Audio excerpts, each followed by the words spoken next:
Well, good afternoon, good evening, bienvenidos, one and all.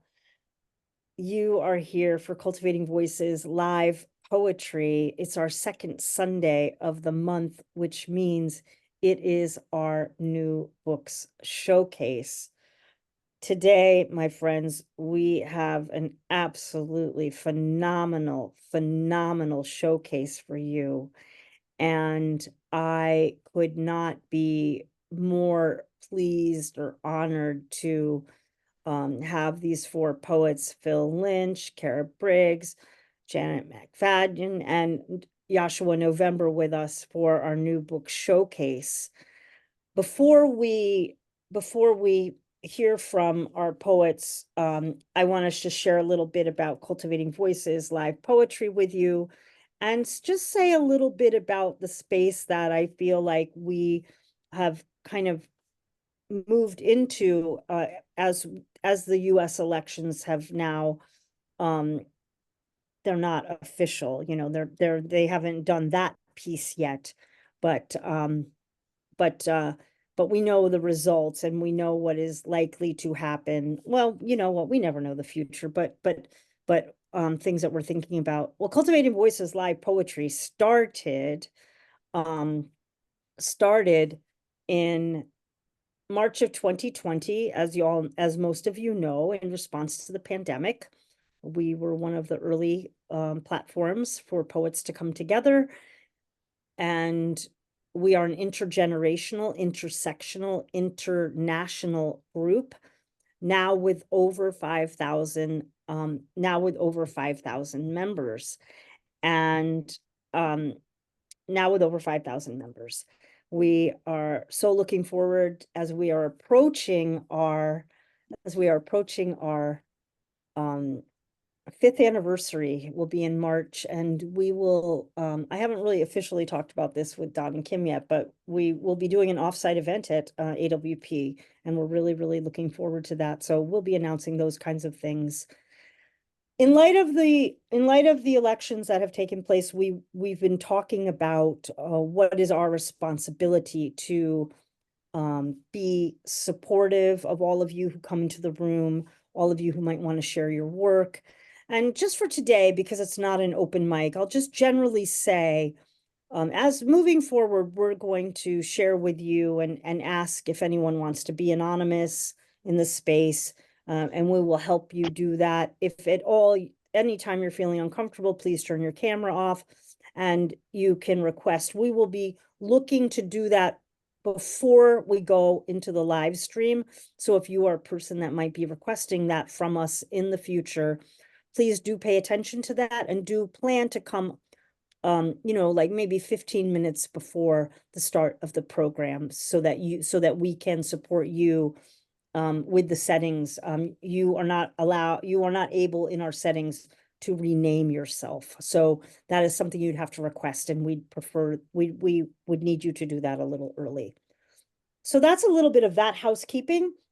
I want to remind you all that with the readings today, this phenomenal new book showcase that we are about to dive into, that the chat is live. I also like to remind people about live chatting is that you can do private messages with people. However, when we share chat, maybe with our readers and everything, those do become public. So be respectful, be clear about what you want to write to another person, particularly if you're writing privately in the chat, as well as a reminder that the links to our readers' books today are available, will be populated into the chat. That's thanks to Kim Ports Parsons and her good work in making sure that we get that available to you. And of course, I hope that you, if with the resources that you may come with today, that you will consider buying 1, 2, 3, 4, 500 books today by each of our writers and give them away. We are entering the season of giving. Well, let's now shift to excuse me, let's now shift to our first reader for today. Of course, I'm blessed today. I'm blessed every Sunday, but I have my little shine when my Salmon siblings are reading, and I'm so unbelievably pleased that I was actually able to be at Phil Lynch's in-person launch at at um at the Writers Center in Dublin in April. It was phenomenal. I loved every minute, got to meet so many poets.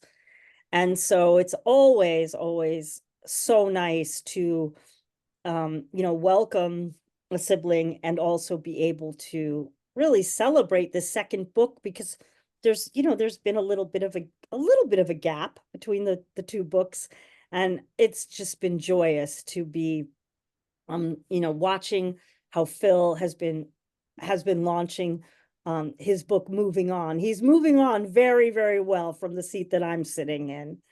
So a little more about Phil Lynch. Phil Lynch is based in Dublin, Ireland. His poems have appeared in a range of literary journals and anthologies and have been featured on national radio poetry and arts shows all across Ireland. He's a regular performer at poetry and spoken word events and festivals. Some of his poems have been recorded as music tracks by the artist Blue Lilac, and I got to see that beauty live when I was in Dublin. He is a coordinator of Words by the Sea, a monthly open mic event that's in Dublin, and his poetry collection Moving On, as I mentioned, it's from Salmon Poetry, was published this past April. His previous collection, In a Changing Light, which we've been so fortunate to be able to hear from that over the course of the years that we've been together here on Cultivating Voices, was published in 2016. So would you please give a very warm welcome to our first poet for today on our new book showcase here on Cultivating Voices Live Poetry, Phil Lynch. Thank you very much indeed, Sandy. It was a pleasure to meet you in person as well in Dublin. And yeah, it was a great occasion in Books Upstairs. And I'm delighted to have been invited to this new book showcase today, and honoured indeed to be sharing it with our other three readers, Cara, Janet and Yoshua. I look forward to hearing their work as well. So I'm going to be sharing a selection from my new collection, Moving On, as Sandy mentioned. I don't know if you can see that clearly, but thanks very much to Salmon Poetry, to Jessie Lendenny and Siobhan Hudson for, I suppose, having faith enough in my work to publish these collections. So it's fantastic. And so I'm going to start with a short poem that sort of sets the tone for the collection, a kind of a sub-theme, I suppose, and it's called Drifters. We are drifters, shifting in shadows of doubt, lost in a landscape of half-withered thought. We talk to everyone and no one. We argue with ourselves about how we got here and why. We fantasize our lives into what we are not because we do not know what we are. It feels good in the moment until the moment passes and we are adrift again in the unsettled space between our state of being and how it will end. So yeah, I guess we're all drifters. We're all drifting in our own way all the time, either from something or towards something. And I'm going to continue now with the title poem from Moving On, and it, I suppose, is the more definite sort of theme of the collection, and in all sorts of ways. Just to set the tone for this poem, in my teens and 20s, I was very involved in poetry matters and performing and writing, organizing events. And then, as the cliche goes, life took over in various ways. I was a public servant, civil servant for a few decades, and always had the intention to get back into the writing in a more serious way, kept in touch with it, but never did much with it. So about 15 years ago, I was in the city of Heidelberg in Germany with a few friends for a weekend. And while they were off doing other things, I took a little boat trip on the river, and I had a moment of reflection which in a way has led me to this moment here. And the poem recalls that moment. I'm going to read it for you now. It's called Moving On. I am upstream, east of Heidelberg, on the scenic Neckar, when it comes to me, with more clarity than ever before. I am more than what others demand of me. The moment is hammered into the chain that links memory to circumstance. Time to put an end to the endless chasing and second guessing of diverse positions, to be written up in briefings on the myriad of pros and cons of one policy position over another. Time to file away the files. Time to make my words my own and let them flow. The late May air is warm, beer ice cold. The cruise boat bumps along in lazy chugs. Steep-sided banks of evergreens and vines float past. I lean back like a sunflower, face to the sun, and invite the future to sweep me into its slipstream. And so I moved on. That was the moment I decided to retire from the day job and get back to this job. So one of my objectives in writing this collection was to honor my parents, and both of whom have long passed, 32 years this month, actually, in the case of my mother, and just over 29 years in the case of my father. It took me a long time to get here, but they lived and died in the pre-digital, pre-internet age even, and Googling doesn't do it for them, so I have to try with poetry. And there's a number of poems in the collection that relate to them and to me growing up around them and to other family members and so on.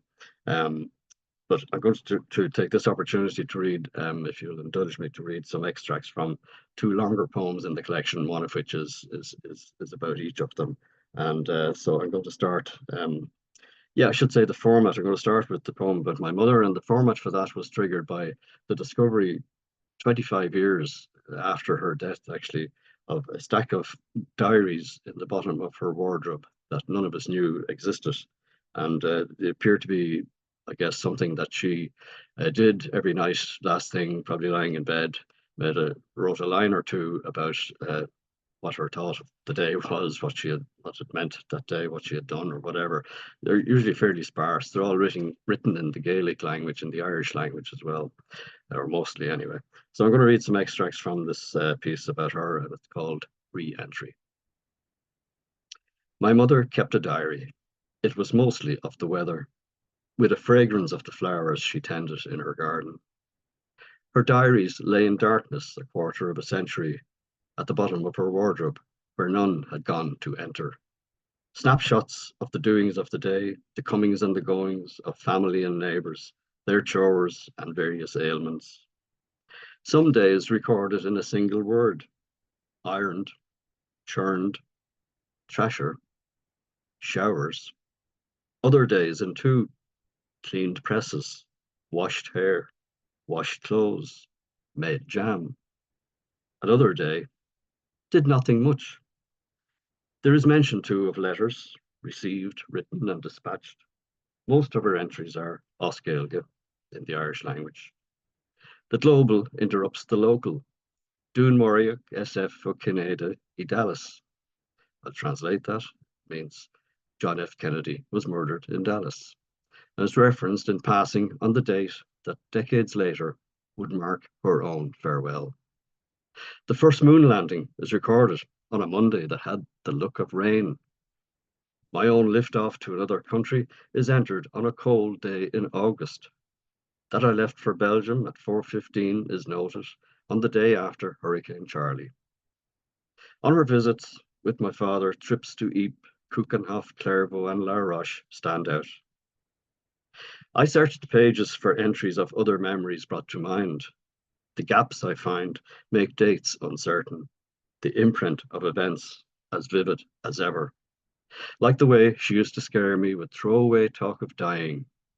At mention of future events, she'd say, I don't know if I live that long. One day she took a weakness that sent me running for my father. We raced back to the house, my heart a cartwheel of fear. I was too scared to follow him through the dark and gaping door. Her turn passed, but not the thought that her dying talk was real. Half a lifetime later, at a lecture in Leuven on Ireland's cultural history, word came through of her sudden attack. This time, it was far too far to run. We had spoken on the phone the night before. She was looking forward to my father's coming home from hospital after surgery. Flights scrambled while kids at school. One of the longest days. 7 months since she had noted our last parting, just after tea time on a dry April evening. She hovers over the pages now, as clear as her trademark hand that wrapped up each day's events with a neat line before she slept. That's that. And yeah, I just want to mention as well that the cover of the collection, moving on, it's an image, a photograph, in fact, of an old window, uh, which is in an outhouse that's connected to my mother's ancestral home. And the photograph was taken by my first cousin, Donald Norton, who kindly gave permission for me to use it. I'm delighted to have it there. So now, moving on, as the saying goes, as the title goes, to the piece about my father, which is also a long poem, so I'm just going to read extracts from it. He was a farmer, first and foremost, but he was many other things as well. And he passed away just less than 3 years after my mother. So this is from Travels Back and Forth. I think you'll be the best of them, he'd say. The two of us trudging through oozing mud on the way from one job to another, to fix a barbed wire fence in square field, then top up barrels in the L field with water pumped struggling up the hill from the river below, to fill big rusty mugs for cattle to slake their thirst and wet their pink sandpaper tongues. Striding like a man to keep pace with him, not wanting to let on how hard I had to work to not get stuck or fall down in the muck, though now and then my foot moved on without my little Wellington, and he had to backtrack to rescue it and me. His words encouraged me, and I believed him, though it might have been his way of getting the most out of me, to better marshal cows through gaps and gates, or stack up bales of hay. When he offered praise or let me help him with a job, it made me feel sky tall, the way I might have felt if he had lifted me up in a hefty hug. He was a go-to man when neighbours needed help, a tractor to pull a cow out of a drain, machinery to sow and save crops, his car to take them to the doctor or to visit friends in hospital, always on the go and always with his chat on board. On long drives to boats and planes, I listened to the talk of emigrants on their way to join relatives or going lonely to the unknown. Stories and yarns would bounce around the car in a game of verbal throw the ball. And then a silence, triggered by a memory stirred, a remembered loss of loved ones left behind, or a flash across the mind of the suppressed reality that at this journey's end lay the beginning of the unfamiliar. He'd be lonely too on the way home, not knowing if they would ever meet again.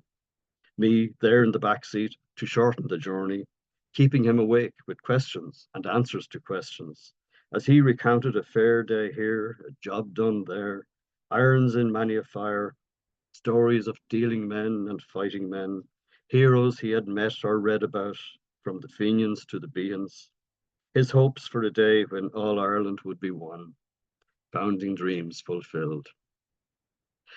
Days flew into years, and I was soon away. The world he knew like the back of his hand was changing.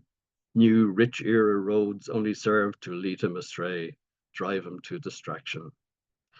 Shocking religious revelations and unholy political liaisons increased his feeling of unease. Landscapes of familiarity shifting and evolving into unfamiliar, yet undeniable new orders. Above all, the loss of his lifetime's crop of love, heralded a harvest of harsh decline.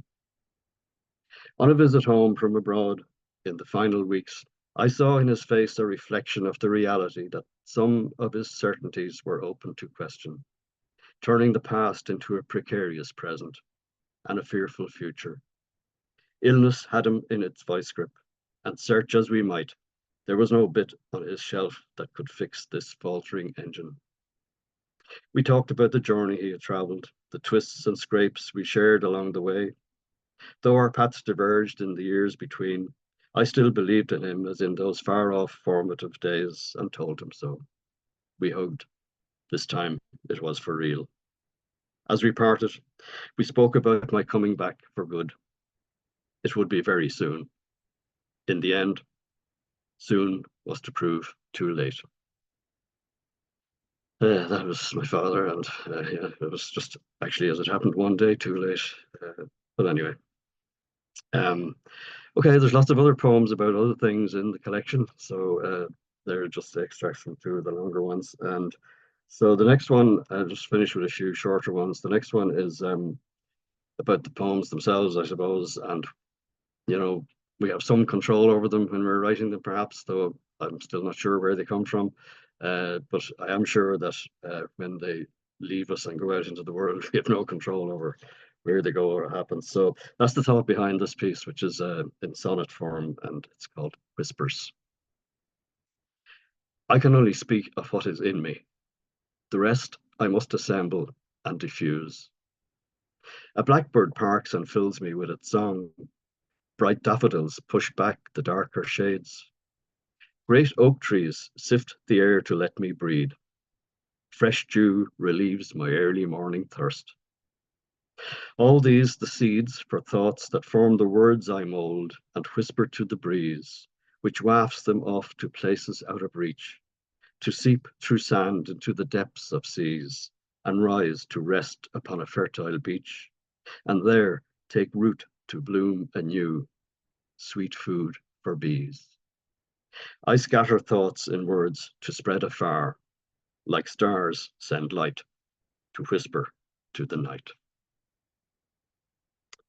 The next one, actually, by coincidence, is in sonnet structure as well, and probably the only two in the collection, but in the interest of time and doing these, there's a few poems in it as well about that touch on climate and environment and so on. This is not one of them, but it was inspired by a conversation during an actual storm.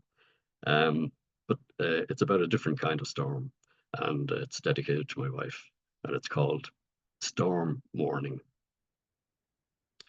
When we were walking once amid a storm, you told me that when trees begin to fall, the safest place to run to is the trunk. I love that you're my safe place. When it's dark, your bark enfolds me in protective wrap. Sometimes you are my bite against attack.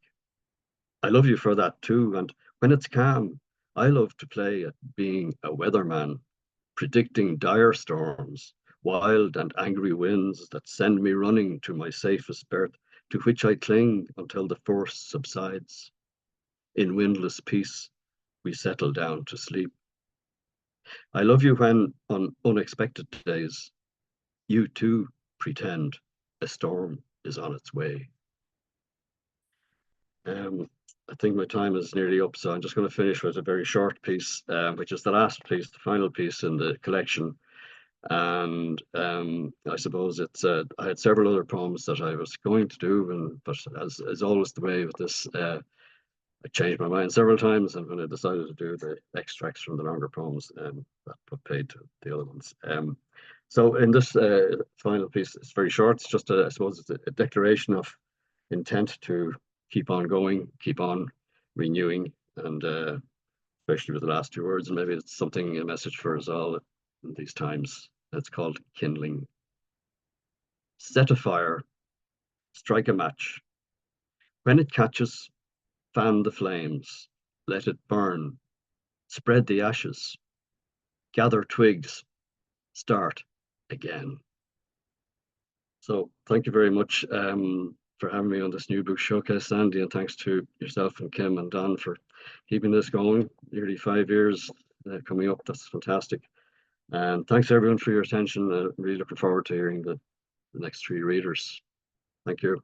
Thank you. That is Phil Lynch, everyone. And oh, there's nothing that I like more than a sonnet, and you'll see, then two sonnets. put in with some beautiful, beautiful lyrical poetry. You'll see in the chat. Thanks everyone for your comments in the chat. I loved really what you said about storm warning, about, kind of every moment is an opportunity to rekindle, relearn, and arrive again. And, at the moment that you're in. And it's such a powerful, powerful message for how we can kind of take very good care of ourselves in I have a favorite new like singer-songwriter, Sarah Bareilles, and I'm sure some of you in the room know her work. She wrote the musical Waitress, and she her music kind of does what I think your poetry does, which is that, it just brings us to really in that present moment. And when we are in that present moment, we are really able to take best care of ourselves, look forward with intention and kindness and compassion, and look at the things that transcend us as well. And you alluded to that with, there are poems in here that are referring to climate change, and that opportunity to use poetry to always come back to what we know and what we don't know, I think is so powerful, and to move on from that moment, move with and move on from that moment. It's a very transcendent, um, a transcendent transaction. Thank you so much, Phil. Thank you, Sandy. Thank you. Well, again, folks, I feel so utterly fortunate to be the host of this program and introducing all these phenomenal poets that we have here today. I love this particular constellation, and we do take some care in putting them together and thinking about what magic might we create amongst these four poets. And the magic is going to continue now with Kara Briggs, whom I've had such amazing good fortune to be in conversation with. She was a former colleague of mine. We both were at Evergreen together for a very brief period, both of us at the end of our time there. And I am so fortunate we connected. I can't even imagine if that had not happened now, given all that's transpired. It's been a joy to watch her as she's been bringing her debut collection into the world at this particular moment in time. It's such a critical collection, and I truly want to encourage you to follow here, particularly here in the United States, but anywhere, where Kara's power in her poetry is going to move forward, I think, in the world of poetry. Well, Kara Briggs is a resident of the Tulalip Reservation and a Sauk Seattle citizen and Yakima direct descendant. Her debut book of poetry, Rivers in My Veins, follows her graduation from the Institute of American Indian Art with a Master of Fine Arts. She was awarded the James Welch Prize from Poetry Northwest for the poem Acknowledgement To.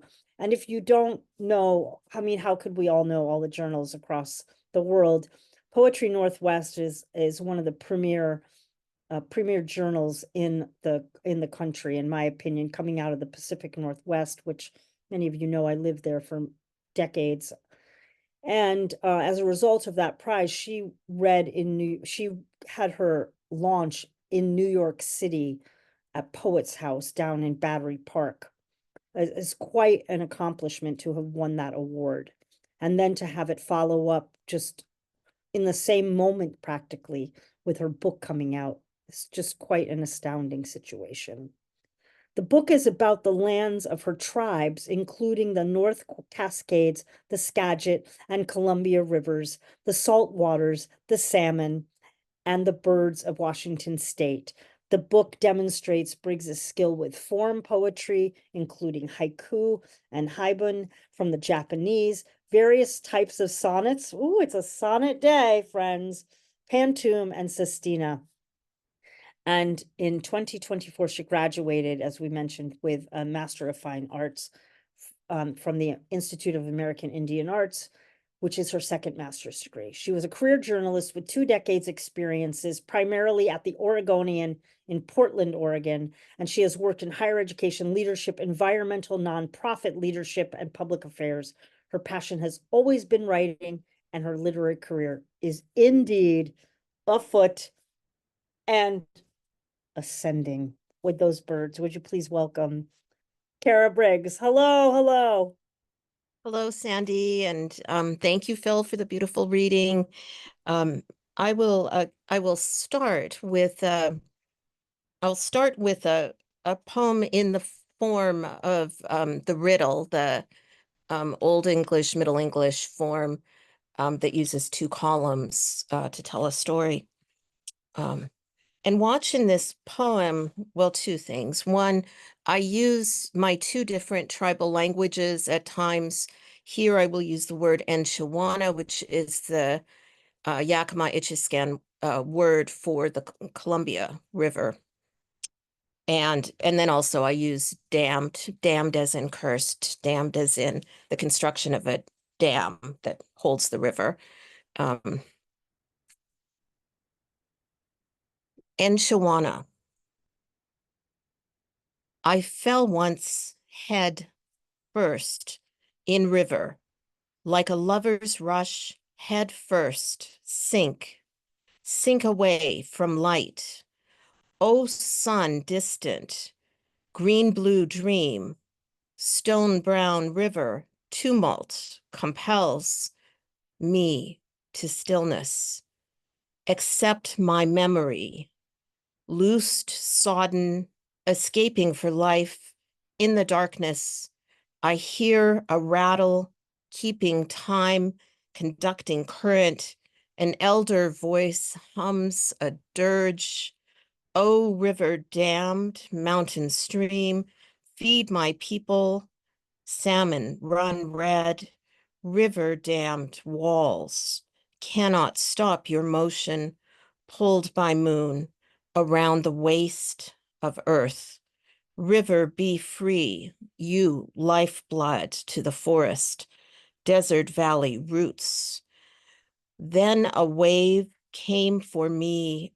I no longer control my motion, swept to surface, carrying song towards sun. Breath broke into my lungs. I exhale water, sunbow's light, my knowing what I heard in river deep, life within, live river, live. And Shawana, about these rivers that are our lifebloods. I have a paper where I've written titles and crossed them out, and let me find this. For Sandy, a sonnet. Ancestor Moon. And yet the smell of him, like a wild beast, perfume of pine mountain soil, he must have heard my spirit call, not him, my quest, my purpose, my guide. I am turned to mist, wild valerian in my hair. I am obsessed. I run, black hair behind turns to dust. He answers, a breathing man, not ghost, petroglyph memory, I align to night, darkness, him alone, I have no might. A dream I once heard, tell me, is it right that I, a lonely searcher with no fight, blackberry moon, beguiling and bright? Chiefly my heart, I say, when wedded, I return. He is mine, I his. This I cry. Ancestor Moon. from some of the stories of my Soxwattle folks. I'm reading a sort of a deeper cut of these poems, maybe the more technically poetic poems for you all, since you're specialists. One of the traditions of well, poetry at large, I'd say the mid-century American poets dedicated a lot of poems to each other. I think that's a tradition we should pick up again, because it's nice to write poems to each other. And this is a poem for the feminist poet Carolyn Kaiser, By the Creekside, for Carolyn Kaiser. All numbers have changed. If we had come together, gentle poet, we could have shared not the cotillion, but walks on creek bed. With found sticks, we'd loosen blue-green pebbles, while tiny schools of trout race past, tickling our submerged feet. Much can be learned from reading a creek bed. Aquatic repositories await interpretation under layers of sediment, footprints of ancestors, not thieves as you suppose. We are not so different, you and I, poet, writer, judge, interpreter of the signs of our suburban childhoods, separated by decades, burnished by the same hot sun. Whispers from shadows in our bedrooms tell stories that we as children could not bear. Shadows scare us. Shadows are not the lions you imagine, but white-tailed deer leaping out windows into stars. We hold quiet agreement on the power of animals.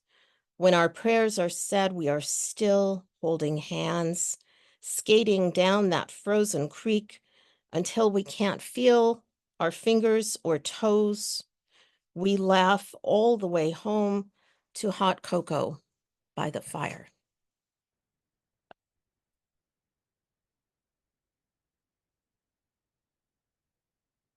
Thank you. Take a breath and maybe a sip of tea.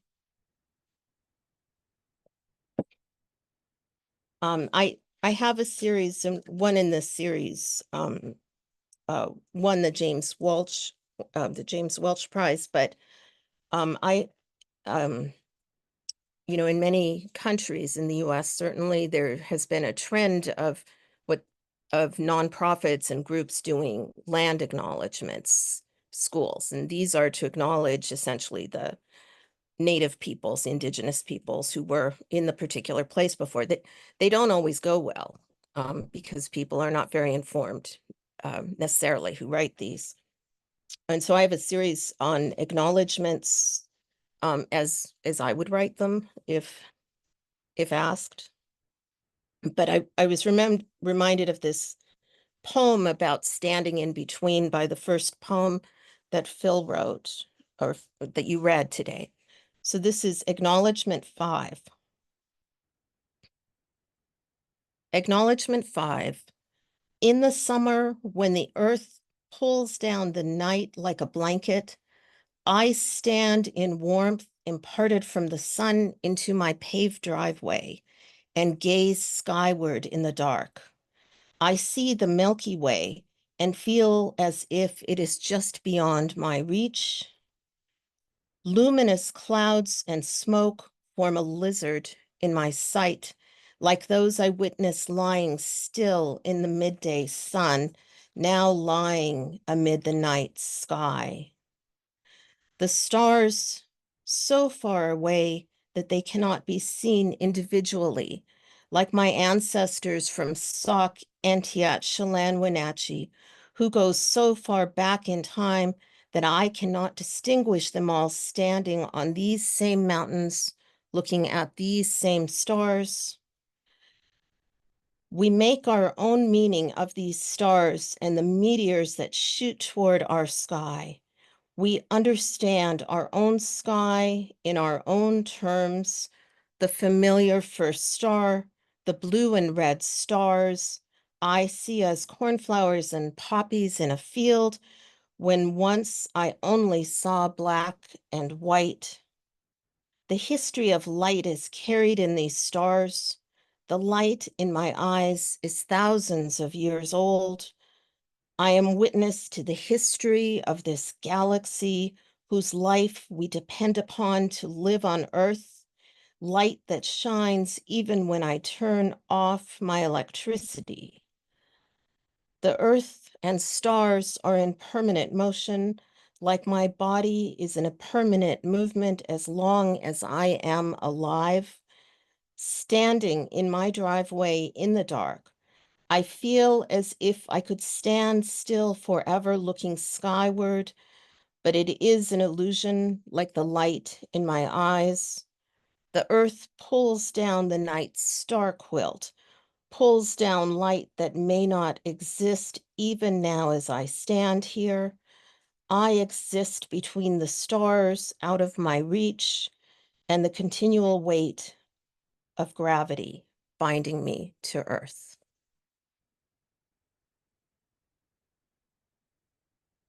The book, which was published by St. Julian Press out of Texas, I don't know if you can see it, or maybe my image is too blurred. Rivers in My Vein, the art, but is by a Cherokee Muskogee artist in Portland, Oregon, Ramon Shiloh. A series of these poems I'll simply explain, another series. I like series and I like form poetry. This poem is titled Etymology Indigenous, and these poems are very much based on the etymology of familiar words. Familiar words for tribes and federal government tribal relations. Etymology indigenous. To endue, to endow, to beget, begotten, forgotten, birthed, dug up anyhow. To dig it up without permission, to be within, to spring out of the land and or sky, to originate, originally, before anyone else, to belong but not belong, to be born from within and conquered from without, to be indigent in your homelands, to be indignant about that, to have indigestion when people call me indigenous, when I just want to be Sock, Swaddle, Skagit, Chelan, Entiat, Chelan, Wenatchee.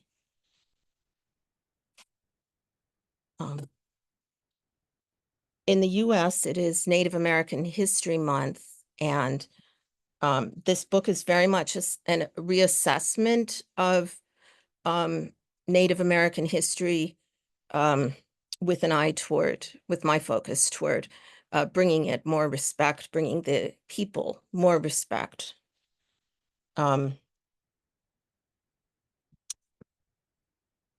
This poem is about, I've written some poems trying to reflect my the cultural dances of my tribes. And these are essentially the social dances that are public. This one is called Swan Dance. It's from the mid-Columbia River, the Yakima, Warm Springs, and related tribes. Swan Dance. When the swans get out to dance, everyone clears the floor. Hush, hush, hush. Their wings beat the earth. The drumbeat keeps company. Dancing feet, beat, beat, swoosh. Swans swing and sway, smiles all around. Swans turn, their long necks this way and that. Feathers shimmer, fringe whips air, high step, step high, round the circle, fly high until the drumbeat sighs. Stillness, moonrise in a dark sky. Only then,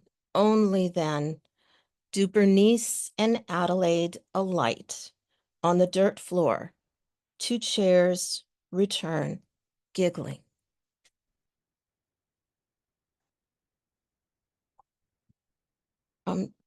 Sandy, I think I've used my time, and so I'm very grateful for you all and for your listening. Thank you for inviting me.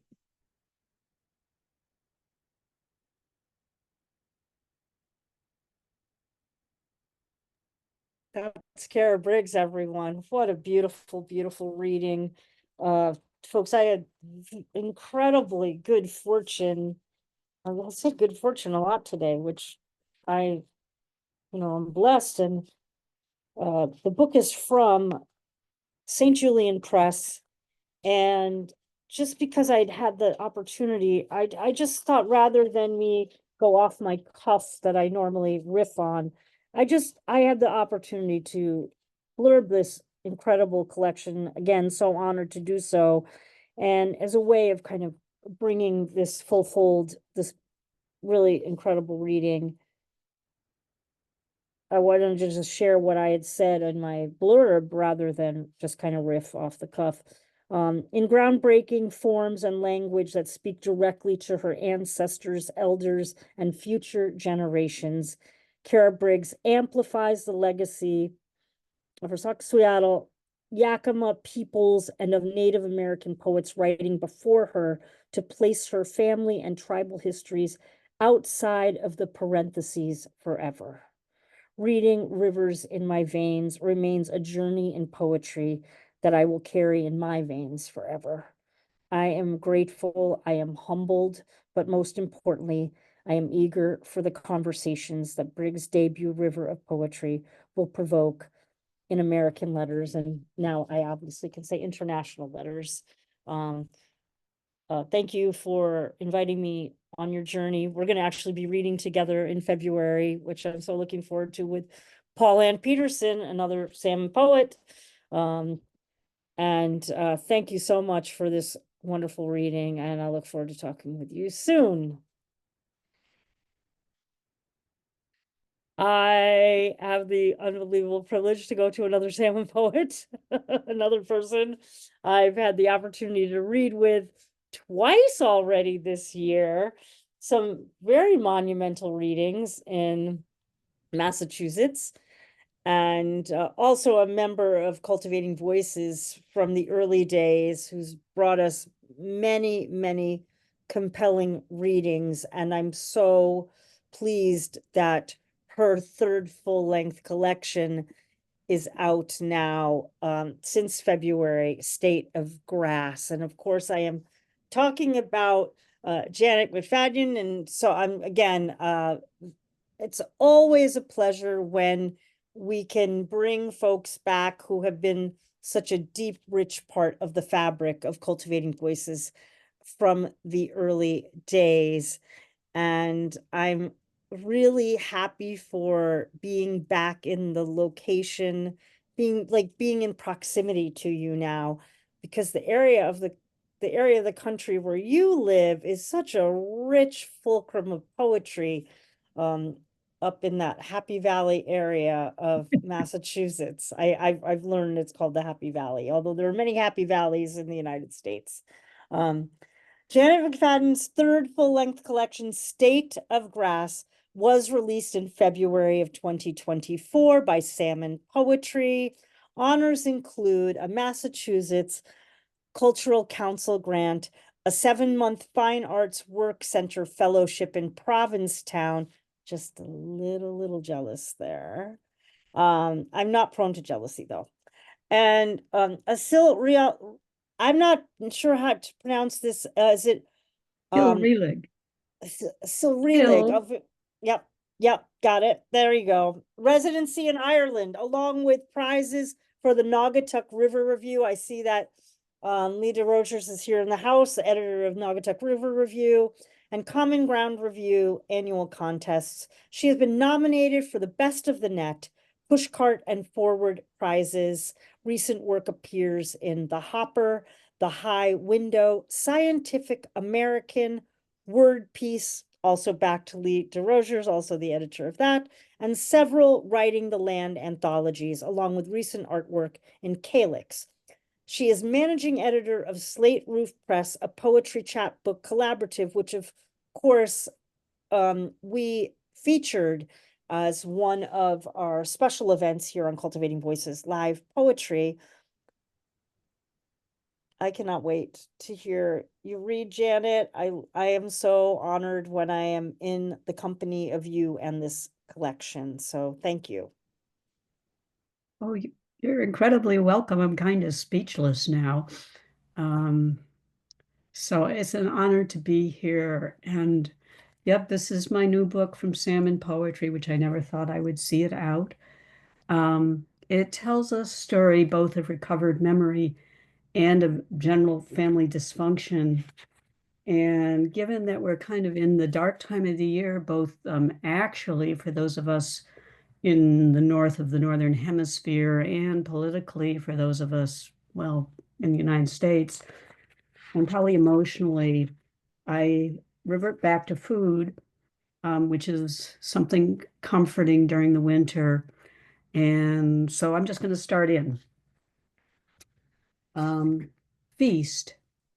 Out of the molars grinding and grinding, out of the blue light in the refrigerator, wire shelf and sour milk, out of cold mold and old apron, dusted flour and the rolling pin, the mother comes. The mother is alive. What shall we do but make a feast? Where shall we go but to the cellar for the patient one-eyed squash waiting out the winter?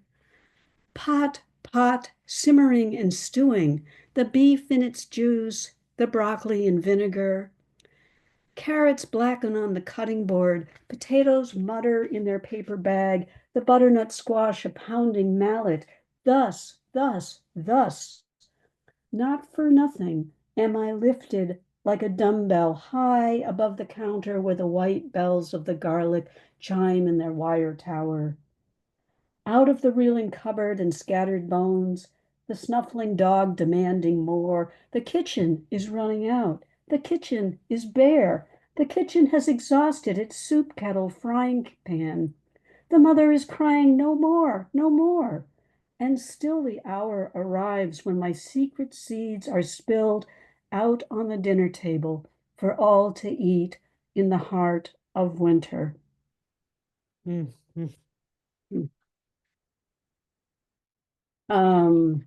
So here's another food poem. It's called Through the Eye of a Potato, and it's told literally through the point of view of a potato. And I really like root vegetables because they're very filling and they're thick-skinned. They can make it through the winter. They can survive in the dark and in the cellar, which to me is a good stand-in for talking about either oppression or depression. Through the Eye of a Potato. Lying there in the black furrows, I saw how sunlight stroked the brown earth. I saw how sunlight lit the hard earth, stroked the brown, wrinkled face of my grandfather, dozing beneath me. Sooner or later, his head would flower. Already, he loved burlap and brown paper bags, and in my greening, I mimicked him, brushing marl and peat from a dozen eyes. I sensed an uprising out of everything dark and underfoot, and possibly out of my own heart, if only I knew how to see. My grandfather wheezed. He said, "Study it, girl. It's there for the taking." I copied his dusty squint, lying motionless by the hour until rain burst open the green heart of the ground, and I knew I loved water and round, ugly things, puffballs and toads grunting in litters. Everything living was demanding its right to grow round and fat and put down roots. My grandfather drilled frilly corkscrews in fields and in my mind, reeled out vine after vine of pale fuzzy leaves until he was wreathed in them like a happy harvesting god.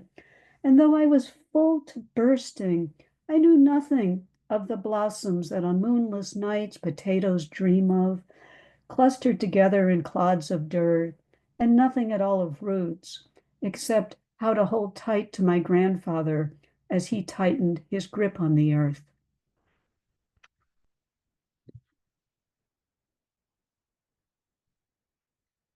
So during the Iraqi war, I was living in a house in South Amherst, Massachusetts, and in my bedroom, I could see the headlights of the military transport jets, either coming in for landing or taking off from Westover Air Force Base. And this was written around the time of Thanksgiving, and so we are now headed into Thanksgiving. So I thought this would be appropriate to read here. Wild Turkey. As if the jet were looking for a landing, its headlights bore through the window, and on the edge of consciousness, I jerked awake. How could anything so heavy fly? I was convinced it was coming down, leaden as I was with sleep, the immense body bloated with soldiers, cruciform with lights. Finally, it blew over, a cold turbulence between stars. Now, everyone has arrived. Father, sisters, and distant relatives. We're thankful to be together, tired as we are, waiting with Bloody Marys for the destruction to begin. All the chimneys have a drift of smoke, families rising to baste and roast. America blesses the harvest, the belly's fullness. America is glowing from within like lamplight seen through translucent turkey skin. Meanwhile, planes rise and fall over the house. The family fades in a vapor of gin. I should be thankful to those planes.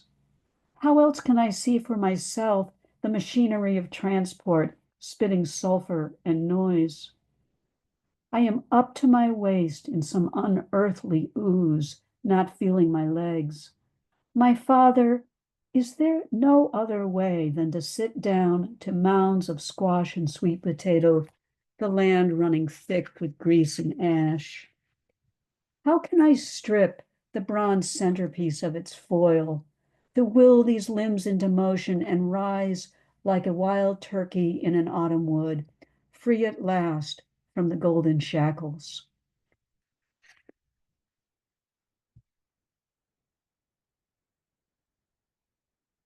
So now I'm going to get into the recovered memory part, which was really the weirdest thing. Anyway, this is called Before I Remembered. I was never raped. At least, I don't think I was. It might have been better if I had, because at least I would have someone to tell. I would have a door to pound on or a face to cut up with scissors. But instead, I have only this body, and the wall I am up against is the air that continues and continues down the long hill to a plain where a black speck burns up in the heat. It takes binoculars to see it, grinning and wavering out there like a mirage.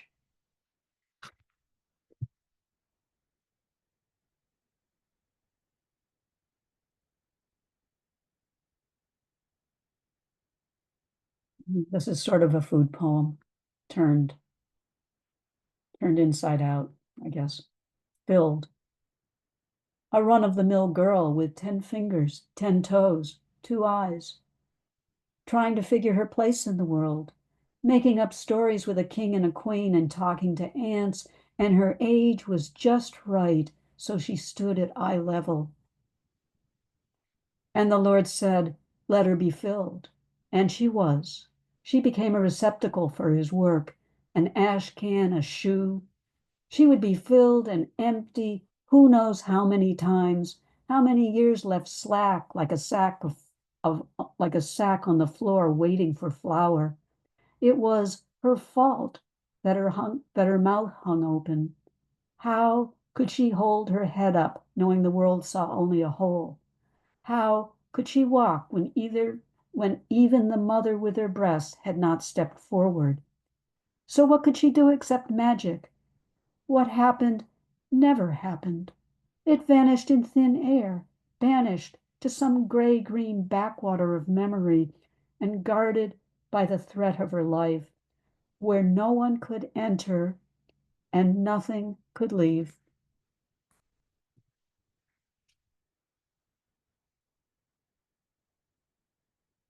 What to read? Well, this is, this whole book is, basically about my father. So here's another one called Amulet. Down the long driveway, a dark van rolls and yaws like a whale. Inside, a blonde woman and child crying. They are no one I know. I only know who I know. The man at the steering wheel peers through once cleared square of windshield. I know that scowl. Snow pelts the sides of the van, which now is slabbed in it like blubber. I am running behind, blubbering. The sliding door is ajar. The child looks back.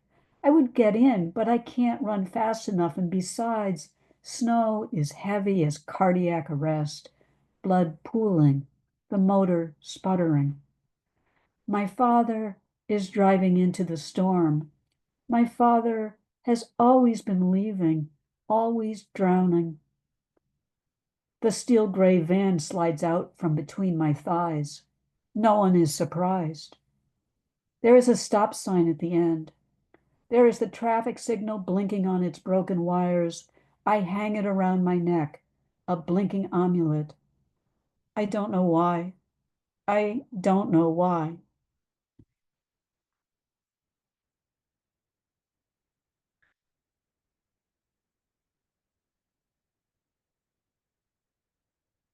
And now I'm going to read the title poem of the book, State of Grass. And much of that I pulled while I was at my residency in Kilreelig. And I did a lot of reading there. And one of the things that I had never known and that struck me was just how much the British had made it worse by shipping the good potatoes over to the UK. But in the poem, this political history is transmuted into a domestic history because what I think is what you learn as a child, you bring to your family as an adult and to your community and your work life and your politics. It's all just intertwined. State of Grass. I hacked at the brown hummocks with a shovel, beat them back into dirt. They were bursting out of the field with spears of hunger. I cut a blackberry vine at its joint, and a dozen others sprang up along the arm. I fabricated a house stone by stone, and the wind pried it apart. The crow that came in on the storm pecked out the knot of nerves in my stomach. Grass and grit heaved through me. My fingers bloomed with yellow gorse. It's early spring. Sky spits snow, the swords of iris, leaves of foxglove matted and fuzzy, bodies everywhere in the sea and ground. The grass takes human form. If you were to touch a match to it, it would burn. I have seen whole hillsides charred, the clumped peat. Under my feet, the bones realign to the magnetic earth. Look down. Whose cottage was this, with a few floorboards showing and foxglove growing between? Whose homestead is strewn over the slope, blocks of bleached stone like the still sheep? Let us say which tribe is related to which, and what family to whom, and what the name, and who the father, the brother, and the daughter of the house. When were you born? When did you live? Whose children did you mother, and whose did you lay in the grave? So what if we went hungry? Yes, our bodies died, but we are still here.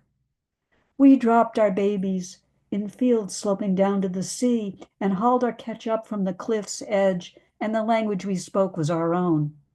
It was our tongue that you cut out. Your boots are sucked down by our breathing in the black bog. You don't even know. You think it's a pasture. So what if children were crying that their father had not spoken to them for 4 days and was cold as a flagstone? So what if the woman and infant were on the bridge on the walk into town, and on the way back she was down in the ditch dead from hunger, and the child still suckling? If the sand of any strand had been yellow meal, it would not have yielded enough. There were so many without, and all the while the leaders said it was not happening. Who uses whom and how and for what? Who silenced me? Who laid my body to waste? After a rape, the body cuts off its members, disavows their actions. The body cannot read its own roadmap. How do I know what my fingers feel? My nose smells. My stomach wants. I have eaten what was put before me. My own eyes were not trustworthy, nor my ears, nor my body. Time to eat mountains. Time to eat wind. Time to eat a rubble of stone and rise up as spirit. Something unseen urges the grass back up to meet the morning, blows the lamb's wool on the branch of a wild rose. It is not too late. The body expresses the truth of its history, can never be silenced, and the grass shall inherit the earth. Thank you so much, y'all.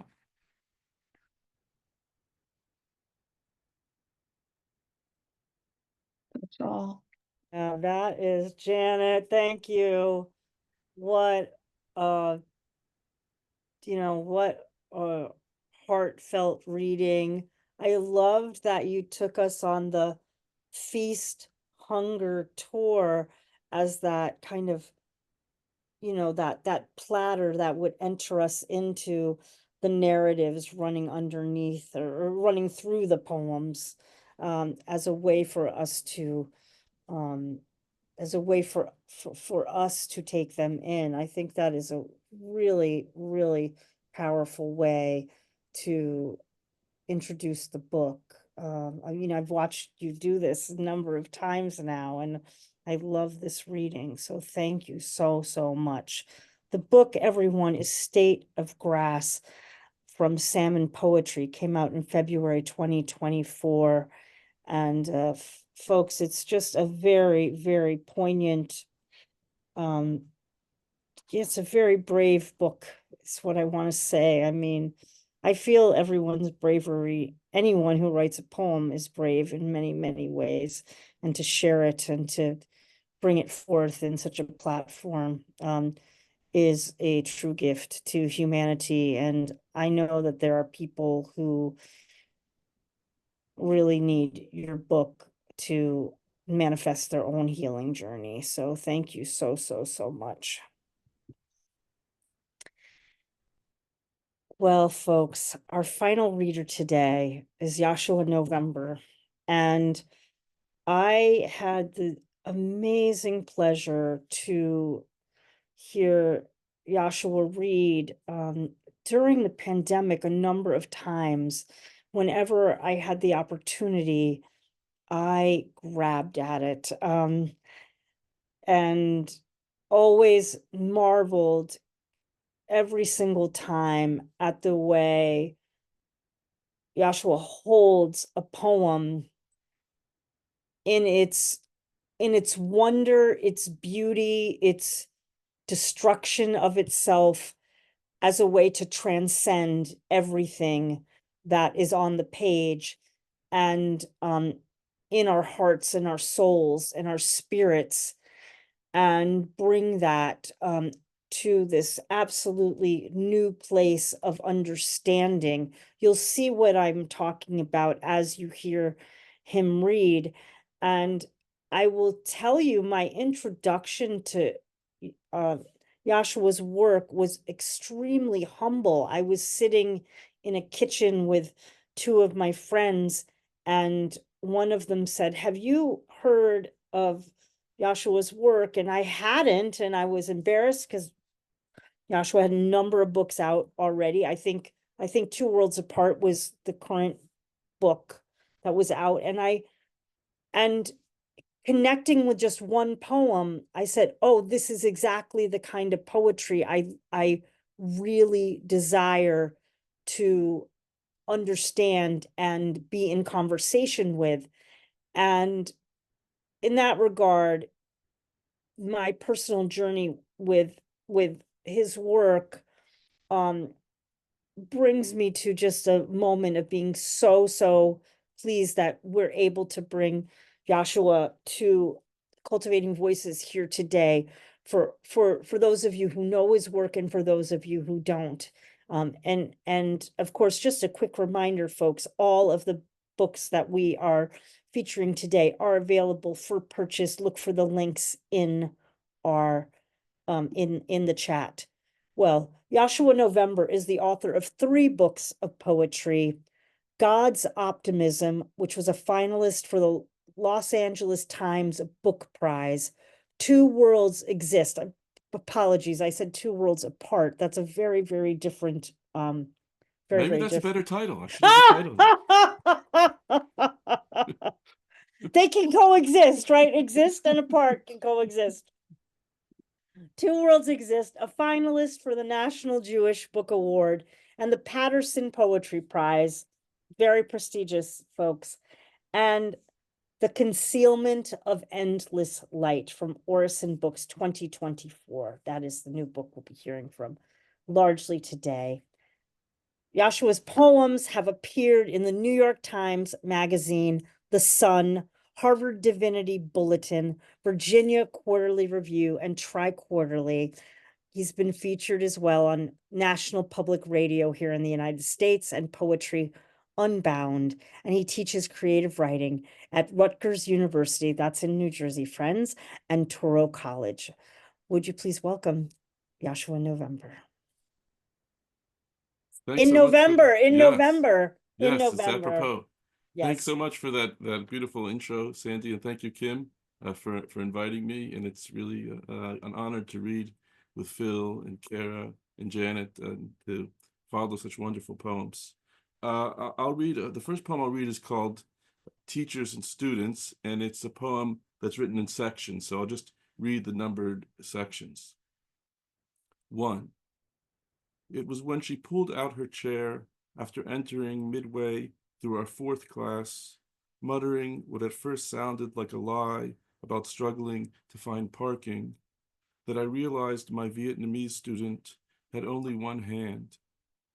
She wrote a short piece on her high school music teacher's prediction her prosthetic could not summon the pressure she'd need to squeeze out the staccato notes at the upcoming violin recital. 2. Strangely, often, teachers' most hurtful comments are also untrue. 3. At the dining room table, I lost my temper after one of my sons misread a word in a Hebrew prayer we'd practiced 100 times. I'm a stupid person. What do you want from me? 4. When you pray, do not make your prayers routine, but an entreaty of mercy and a supplication before the Almighty, Rabbi Shimon would say. 5. All semester, the sorority sister tossed her dark hair, checked her phone, whispered to her friends in light tones. In her final portfolio, a poem about her attempt in 9th grade to OD on aspirin after learning the upperclassmen she'd given herself to had been playing first senior to sleep with a freshman. 6. In one of my earliest memories, I'm a boy whose father has brought him to the town rabbi for thinking lowly of himself after earning a B- on an exam on the book of Genesis. In his basement office, the large rabbi leans toward me. Don't compare yourself to your classmates. 7. A professor takes a sip of coffee from his earthenware mug, writes fascinating in the margins of a student paper without reading a word. 8. In his notebook, on the page where he wrote about finding his father's ugly blue body, my student script turns very large but barely legible. 9. It's said that at age 6, a slow learner with prodigious stepbrothers and a famous rabbinic father, Maimonides ran away from home, opened the ark of the local synagogue, pleaded, saw sparks, and awoke with a photographic memory. 10. On my commute to teach courses in Brooklyn and New Brunswick, I listened to the recorded lectures of a rabbi who recently passed away. Between teaching the technical verses on the tabernacle's construction, he offers impersonations of the yeshiva cook, Montreal, circa 1960, and tells stories of his father's rabbinate in Newark. In one, a drunken former SS officer follows the spiritual leader down Union Street, begging for divine exoneration. I will not forgive you, the rabbi answers each time. 11. Once I returned a failing paper to a front tackle who stood up to his full 6'7" height, rustled the pages, and bolted out of the room in his scarlet sweatsuit.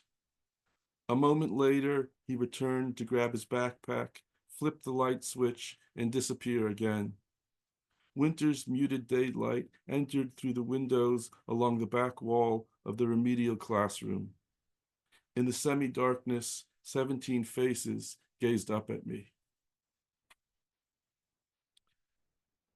This next poem is called Hearing Roy Orbison in a Mikveh in Salem, Massachusetts. And a mikveh is a ritual bath. So it's customary to immerse in the ritual bath, especially before morning prayers. But if there's no ritual bath, if you're on the road, then you could go and immerse in a pool. So this is called Hearing Roy Orbison in a Mikveh in Salem, Massachusetts, and it borrows lyrics from Roy Orbison, of course, a legendary singer, and his lyrics, and it also borrows some ideas from Jewish mysticism and kind of weaves them together. And it starts with the lyrics from an Orbison song. In dreams, I walk with you, Roy Orbison crooned from the speakers above the indoor pool at the Holiday Inn, steam rising as I resurfaced from beneath the chlorine waters of the makeshift mikveh. If slightly rearranged, the letters in the word tevilah, ritual immersion in a body of water, spell habitul, the self's dissolution in the face of the divine. He was quiet, self-effacing, Orbison's biographers noted. Bathed in spotlight, he hid behind Wayfarer sunglasses and never danced on stage. To submerge beneath the water, the mystics add, is to return to the divine womb, the way the soul returns to the heavens each night as the body dozes. Claudette, Orbison's first wife, whom he divorced after her infidelities with the contractor who'd built the couple's Hendersonville home, and whom he remarried a year later, died in the singer's arms shortly after her motorcycle collided with a truck pulling on to South Water Avenue. It was 6 a.m. I had the mikveh to myself. I heard desperation in the operatic voice that hailed from Vernon, Texas. I was in Salem for a panel on 21st century devotional poetry. Like the soul climbing while the body reposes, Orbison's voice rose higher than the other sopranos. In dreams, I talk with you. The lyrics came to me as I slept, Orbison claimed, words I wrote down upon waking. Our panel asked what it meant for a contemporary poet to speak to our Father in heaven in this millennium. Mostly, we do not know. 2 of Orbison's sons, 6 and 11, died when the Hendersonville home went up in flames. Orbison's second wife, Barbara, passed away on the 23rd anniversary of the singer's death. Once, 3,000 years ago, Moses asked God, who could have made the world any way he wanted, why he created suffering. Moses, whose name means one drawn from the water, was the only prophet to speak with God face to face. That is, in a waking state. But he heard only staticky silence, oceanic, wave-like, the crackling of a turntable following a song's final note.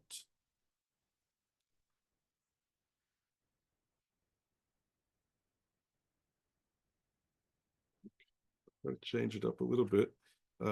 This is a list poem entitled Poem on Our 18th Anniversary for My Wife. When you yelled, call them out, delirious in a headscarf and hospital gown, the contraction monitor floating behind you. When you rode away from the shore at Bear Mountain, our 3 daughters and 2 sons in the boat, and I stayed behind on a bench to grade essays. When you withdrew your hand, pretending not to see mine, reach across the patch of grass on the hill behind the dorms where we sat on a Sabbath afternoon 2 weeks into our first semester. When we lounged on the student union's plastic upholstered couch after our first cafeteria shift and discussed our classes. When a year later in my college apartment, study lamp illuminating your lovely face, your hands slowly climbed my forearms. When I hugged you at the top of the stairwell before you took leave that first night, familiar and strange in your ponytail and cream cardigan, and we drifted to sleep in our respective apartments, twin buildings standing side by side in the upstate autumn air. When I returned home late at night, 4 years into our marriage, on an adjunct salary, no health insurance, to find you sitting on the floor, cleaning the drawer of the open fridge in preparation for Passover, your recently divorced brother asleep on the apartment couch, and you lifted your face, excited to see me. When the year before we met at a college on another continent, young men waited under the shade of the lecture hall awning to walk you to lunch. When you took a bus, a subway, and then a second bus to greet me at the gate, wearing red tights, the first time I visited you between semesters. When we kissed in Frick Park in the rain, the restricted area of Albany International Airport, in your pink childhood bedroom when I had the flu, in your college apartment after the schnitzel and Moscato, when you reached your hand out of our rowboat 19 years later to pluck a water lily from Shepherd's Lake, when you sent me the 5 books of Moses the week before our wedding, a note tucked inside the book of Genesis, when I awoke from surgery and you sat at my bedside in turquoise blouse and black skirt, when you tossed a peanut butter cup through the air and into my hands as you walked to the minivan to drive the girls to drawing lessons, your scarf, purple, aqua, maroon, lifted by the January wind.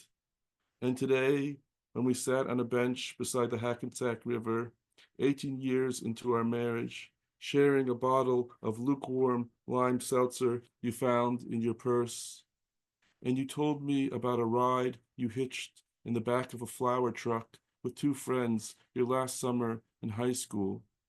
And I tried to picture that part of you that would remain a stranger, leaning her lovely head under swaying bouquets of yellow tulips. Okay. I'll read one more poem. This is called There's Only One Story. And I used to live in Pittsburgh, so the poem is about the Pittsburgh, the Tree of Life Synagogue shooting, and it's also in sections. It's called "There's Only One Story." 1.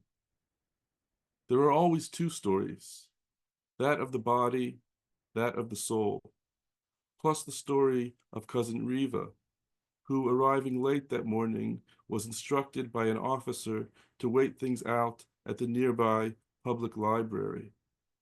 I feel guilty about not dying with my friends, she said the next day. 2. It is October 27th, 1988. My friend Robert plays wiffle ball in his backyard abutting Tree of Life Synagogue. It is October 27th, 2018. A stranger passes through unlocked double doors. Blocks away, Robert's son begins his bar mitzvah portion. Abraham inviting angels, wayfarers, into his open tent. Perhaps, Robert postulates, the soul of my recently deceased father interceded on high, causing the news to be hidden until his grandson had closed the Torah scroll. And in the afternoon, the scroll is reopened, and we read, and Abraham came to eulogize over Sarah and to cry for her. And according to the hidden story, the one the mystics tell, Abraham represents the soul and Sarah the body. 3. Now it is night, half a block from the apartment where 17 years earlier my wife and I lived when first wed. Jews of Pittsburgh stand in the rain holding candles. 11 souls ascend to the region of mystery, then swoop down to hover incandescently over their former lives. Away from the cameras and fanfare, 11 bodies are ushered through burial rituals. Pottery shards placed over 22 eyes, 11 mouths. Water poured to purify physical forms that had until recently housed souls, whose last act on earth was to whisper a prayer. 4. There is only one story, say the mystics. The souls of the Jewish people throughout Jewish history form one larger body. The body bears more wounds than we want to recall. No one can explain how it limps forward, but has not faltered. Thanks so much. Thank you.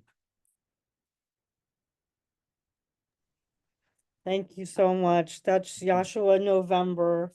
As I said, folks, I am familiar with his work, and I knew that we would be gifted with a transcendent experience in poetry, and we certainly were. What I also really appreciate about what you do, Yoshua, and it's something I only attempt to do in my own poetry, is how you're able to sustain a long poem and take us like on a very deep meandering journey, like with many through lines. It's almost like we get to watch rain come down through your poems. Like it's incredible. It's an incredible experience to absorb and contemplate. I mean, what I really truly admire about your poems' qualities are that they encourage us to lean into the mystery and contemplate with them, sit with them and move with them. And now we're taking us right back to Phil Lynch and moving on and moving with, and in all the prepositions that we need in poetry to allow us to move in many directions. My extreme gratitude for you being here today. Thank you so much. Thank you. Thanks for listening. Folks, we are right. Whoa, our timing is impeccable today. And I want to once again thank our 4 readers today. We heard at the top of the hour from Phil Lynch, Kara Briggs, Janet MacFayden, and Yoshua November.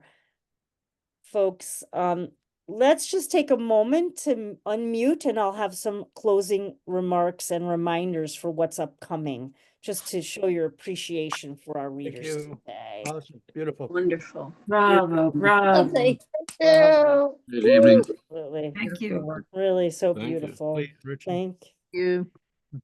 Well, folks, we will be returning next week. It's the third Sunday. I will be on a one Sunday hiatus because I have my hypnotherapy training every few months now. So Kim Ports Parsons will be the host with the most this Sunday. So join Kim and Don, who will lead us into the wildness of poetry and our wild card open mic. And I encourage you all to look ahead also into December. We have a really amazing Poets Focus. For Sunday, our theme will be wonder. So bring your poems of wonder as we enter that season of light. And on December 8th, I'm hoping I'm getting all the dates right here, folks. Second Sunday is what you mostly need to remember. We will be so graced and blessed and gifted with Rachel Hegarty, Sophie Cabot Black, Marie Howe, and Kai Coggin will be with us. That is quite an incredible constellation to have together as we move to our end of year, our final reading of our final new book showcase. Not our final reading of 2024, but our final new book showcase. So please do mark that down. Again, folks, I'll be with you the first week of November of December, but please do join us. Next week if you are able. Of course, all the books for today are available. You will find the links once again posted in Cultivating Voices Live Poetry on our Facebook page tomorrow morning. That's thanks to Kim Ports Parsons. My thanks also to Don Krieger for all the support behind the scenes today. Folks, it's been a very, very tumultuous past week, and an emotional, political journey. Many feelings I've been seeing all around Facebook. But what I've most witnessed is so much compassion for everyone. Let us sit together. Let us move forward with compassion and love and care for each other as we kind of move into this unknown climate. I watched our sisters and brothers around the world reach out, showing care and concern. And I really do believe when all of our voices come together, we have a tremendous power in the best sense of the word power. And I have watched us use this to really hold each other well in a lot of shock and some fear, but start moving moving on. Keep going back to Phil Lynch's title, moving on moment by moment, into where we can show up in all of our power and share our voices. It's so important that we keep doing what we do and keep putting our voices out there and encouraging people to speak their truth to power. So again, as I always say at the end of every program, take very good care of yourselves. Continue to do that. I know it's been challenging this week. Of course, in service of you doing that for yourself, you will be stronger in being able to take care of your beloveds exceptionally. And of course, keep writing your poems, keep sharing your poems, keep coming back and listening to the voices of poets around the world. I'm Sandy Yannone, your host for Cultivating Voices Live Poetry. And maybe if you've got another little oomph of energy in you, you might join me later tonight at 7 p.m. Eastern. West East Bicoastal Poets of the Pandemic will be on tap. You can go to Facebook to see that. My my guest will be Sapaga Crystal Bacon from her book Transitory, as we head into a Transgender Remembrance Day. It's an extraordinary book, and I look forward to seeing all of you on December 1st. Be well, my friends.